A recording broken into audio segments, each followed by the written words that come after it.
Hii jina ikuwe tu ndio jina yako sasa.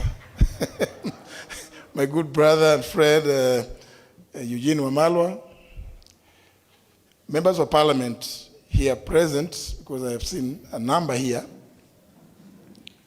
including former members of parliament, delegates wa PLP. Nataka kuanza na jambo fupi sana, kwamba sisi kama United Opposition are happy to be here with you to prove to the country, because we've been seeing a number of doubting Thomases making claims about the place of the United Opposition. Our presence here is testament that we are here for the long haul.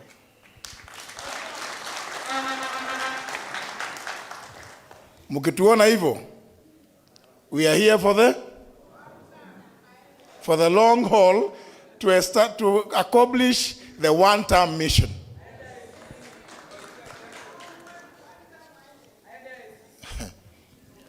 Na mimi kama vile the SG Asha amesema hapo awali, the United Opposition gave us some responsibility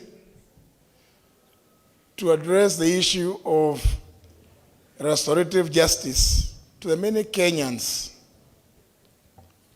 who have suffered under the hands of William Ruto. And we are moving. I want to assure you that we are moving. We are making progress. It's only that we have to establish robust systems that Kasongo and his nefarious teams cannot frustrate. Because we do not believe that those mothers, fathers, brothers and sisters who today, up to now, do not know where their loved ones are. There are others who know that, yes, they were killed. But there are others who don't know where their kin are. But William Ruto, because he's a guy who likes theater, he likes theatrics, is on record standing before the entire world saying that hata wale ambao walikuwa wameshikwa tumerudisha kwa familia zao.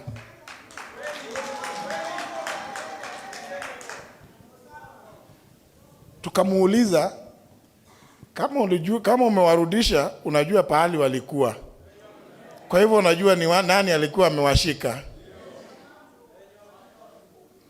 Na wale ambao wameua,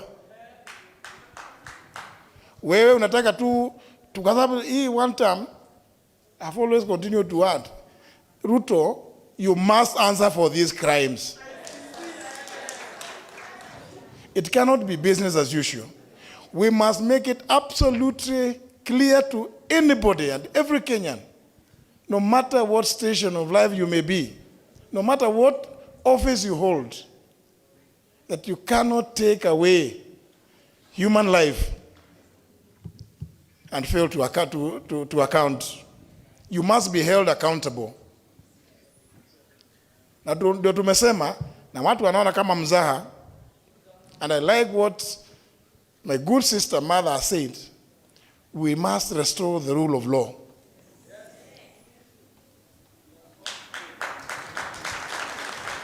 It is not enough that we will actually, because I think you Kenyans,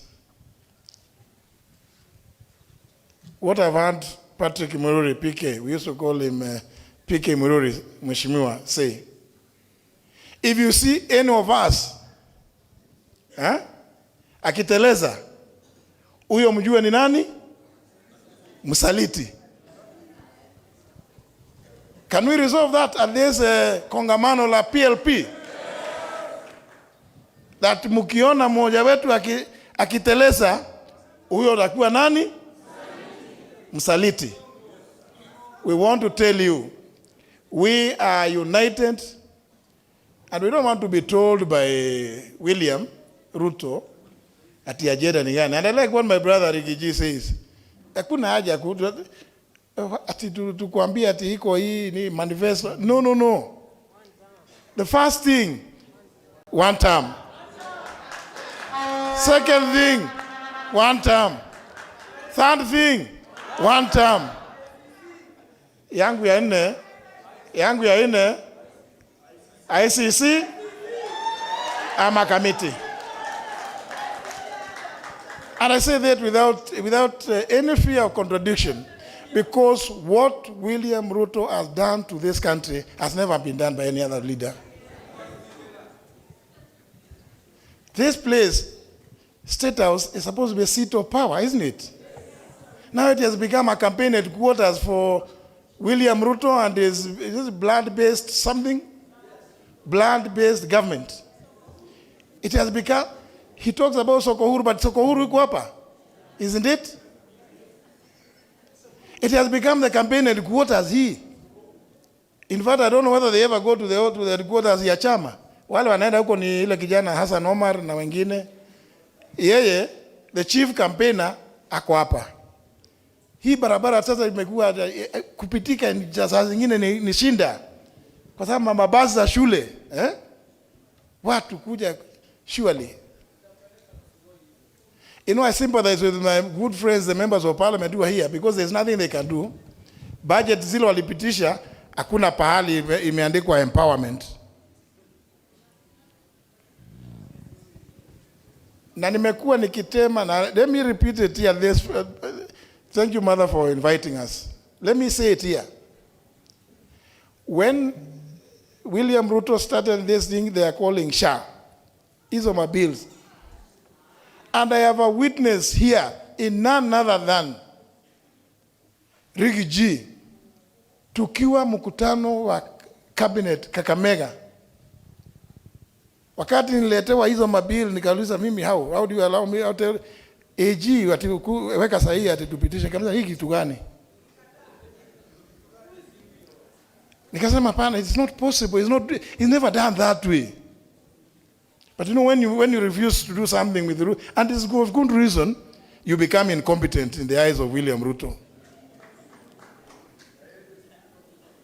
But recently, this year, wale ambao waliangalia wakati kulikuwa na interviews for selecting or electing the IEBC commissioners, I felt actually, one of the mornings I felt so vindicated. Because I was saying, I don't want to put my friend Rigiji as the only one to say he's aware that I refused. But somebody came up and owned up, alipoulizwa apeane umaarufu wake, experience, umefanya nini na nini na nini. Somebody, one lady, a lawyer, alisema, mimi nimefanya hii, hata hizi bill zote za kutengeneza hii inaitwa universal health coverage bring us to what we are calling SHA, SHIF, ni mimi nilifanya. This is a lady who admitted actually. So, but you know, I'll tell you because anyway, I'm not the one who said it. She said it. Alikuwa anaulizwa experience ya ile kazi amefanya. Surely, the things that William has committed this country to through that SHA, absolute nonsense. And many of these things are things that he does for purposes of optics.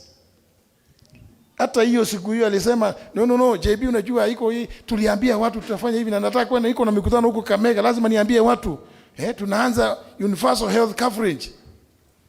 But you know, unaenda kudanganya wananchi for no reason at all.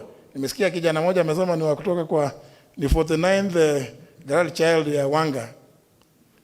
How do you mkutano walikuwa naenda kuambiwa tunawaletea universal health coverage, and there was nothing at the time. Mimi nimekataa, nikasema hizo bill ziletwe kwangu. They were never brought. You know, many people, they will listen to my brother Rigiji say things and they think, were these things true? Were they real? I stand before you as a witness. Because there are very many atrocious things. And that's why many of us sympathize with the situation that this country is in. And that's why I say, no matter what ambition we may have in ourselves, we must subordinate those ambitions to the greater good of this country and the well-being of the Kenyan people. Everybody who takes a state office swears by the Constitution that they will defend, protect, uphold the Constitution, among other things, to protect the dignity of the citizens of the Republic of Kenya. What does it speak of? When the same person who has sworn to do that stands in the public, asema piga risasi mguu. Asib kupigwa mguu ni, I mean, is it playing hockey? Ama ni nini? It is such as, ni kitu rahisi hivi, maisha ya binadamu imekuwa so cheap, atipiga risasi mguu, alafu apeleka hospitali. Ule kijana Rex Masai, ile risasi ilimpiga mguu, si alikufa. So William Ruto cannot escape being held accountable for the lives that have been lost during his term. And we in the United Opposition want to assure Kenyans that with your support, as we exit William Ruto, as we surely shall do, you must also continue to support us to make sure that William Ruto is held accountable. Na ile mali ya wananchi ambayo amepora, I don't want to say ati wale watu wamepora. I mean, kwani wamepora, it is under his watch. If there are any other, anyway. Lakini, ile mali ya wananchi ambayo pia amepora, ni lazima arudishe. And I always, there's something I like reminding, because I'm very happy that, my sister mother remembers that thing. Muliona picha William Ruto akiwa kotini, wakiwa wameshtakiwa wakati moja na Joshua Kulei na Same Mwaita, kwa sababu ya ile 291 million walichukua hapa, wakisema wanauzia Kenya Pipeline shamba na bado ni msitu. I remember my sister pushed that thing, because when I was a chairman of Public Investments Committee, and he was a member of my party, he tried to come to tell me ati, oh, JB unajua hiyo maneno sijui, wakati ulikuwa KANU, nikamwambia hapana, mimi sikuona hiyo. We still stood strong and recommended that William Ruto and those who are in his team, including Same Mwaita, because he was commissioner for lands, na Joshua Kulei wapelekwa kotini. And I always feel very happy and proud to associate myself with that decision, because it was taken up, that issue was taken up by my sister here, as she always pushed. So when we stand here to tell you, ati ile amepora, lazima tuwarudishie kwa sababu ni yenu, na hao wenye ameua, he must be held accountable, whether locally or internationally, we mean business. I want to thank you. I want to stop at that point, but still congratulate you for holding your NDC, and congratulate my dear sister, mother, and say, we've heard you, and we've heard you loud and clear. Na tumesikia mambo yale mother ametuambia, what her presidency would entail. Simumesikia? It's exactly the same thing that we in the opposition want to see. And therefore, we must remain united. Thank you very much. God bless you.